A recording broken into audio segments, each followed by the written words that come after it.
Amoeba are hunters. They destroy paramecia whenever they get the chance. Every part of the amoeba's membrane is lethal to the quick-moving paramecia. Amoeba's method of execution is surprisingly slow and methodical. Sometimes it stalks its prey. Sometimes it patiently waits for prey to approach. When the time is right, pseudopods extend and engulf the unsuspecting paramecium.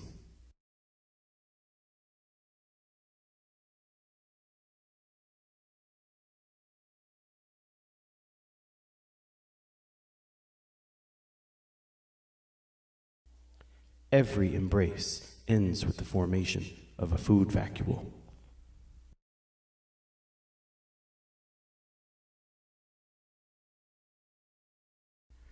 In this little chamber of horrors, the paramecium first tumbles around as if puzzled by its new circumstances. Perhaps it is similar to the many tight spots the paramecia explore during a typical day of feeding. But amoeba's membrane-bound enclosure is no place for a paramecium. A well-formed food vacuole might as well be a tomb.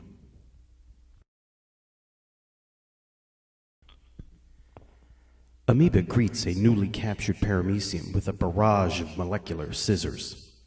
Slowly, bit by bit, the paramecium is digested by teams of tiny proteins. For the amoeba, attention can now shift to other potential victims. It hunts and digests without a second thought. Of course, it never had a first thought because this single-celled killer doesn't have a brain.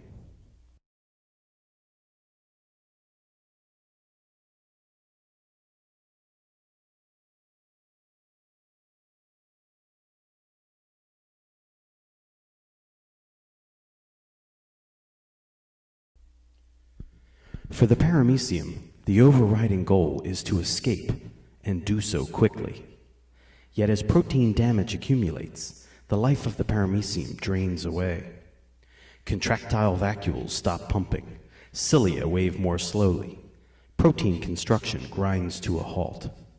With a final shudder, the paramecium expires.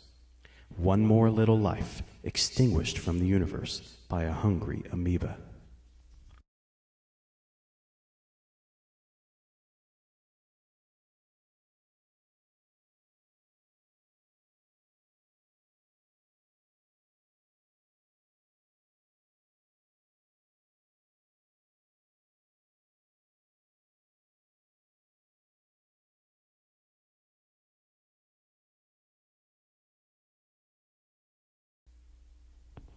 The paramecium is now a lifeless bundle of parts for amoeba.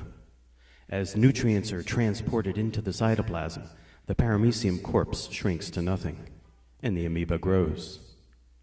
Paramecium parts now become building materials for amoeba construction projects. Like all life forms, an amoeba utilizes information stored in DNA. It makes messenger RNA recipes for microtubules and chopper proteins. It assembles new membrane receptor proteins using amino acids from its microscopic prey. It might even reproduce by mitosis. An amoeba is powered by the combustion of sugar. Floating in its cytoplasm are hundreds of miniature power plants. Called mitochondria, they generate reliable energy to animate amoeba. Like most life forms, an amoeba exchanges oxygen for carbon dioxide. Drifting in from its watery environment, oxygen enters mitochondria and participates in the destruction of glucose. Carbon dioxide waste leaves amoeba through its membrane. An amoeba's life is the result of a complex molecular dance. Lifeless molecules collide, and often enough, the collisions change one or both of the molecules. We call it chemistry. It is the basis of life.